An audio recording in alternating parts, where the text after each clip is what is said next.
আপনারা জানেন আমাদের নবীগঞ্জ উপজেলা চৌষট্টপুর মাঠে যে চৌষট্টপুর ফুটবল টুর্নামেন্ট 2025 হয়েছিল, সেখানে কিন্তু আমি ধারাভাষ্যকার হিসেবে ছিলাম। কি চমৎকার টুর্নামেন্ট হয়েছিল আপনারা জানেন।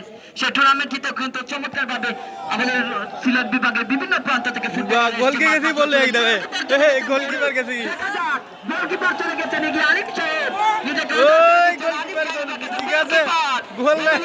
গোলকিপার নাই কি হবে এবার গোল পোস্ট পাকা। সুপ্রিয় দর্শক শ্রোতা, গোলকিপার গোল পোস্ট পাকা রেখে গোলকিপার চলে গেছে গোল দিতে। ও মা গো, কি মনে এবার সালিক সাহেবের কাছে দেখা যাক কি করেন। সুপ্রিয় দর্শক শ্রোতা, গোলকিপার চলে গেছে গোল পোস্টের গোল দেওয়ার জন্য।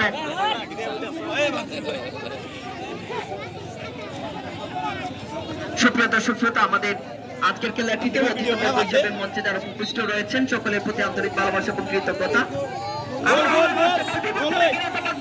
কাছাকাছি বল দেখা যাক এই মুরব্বী কি করে। মুরব্বী গোল দিয়ে সাচিন কাছে হিরো হয়ে যেতে পারেন আপনি। ইতিমধ্যে কিন্তু আমাদের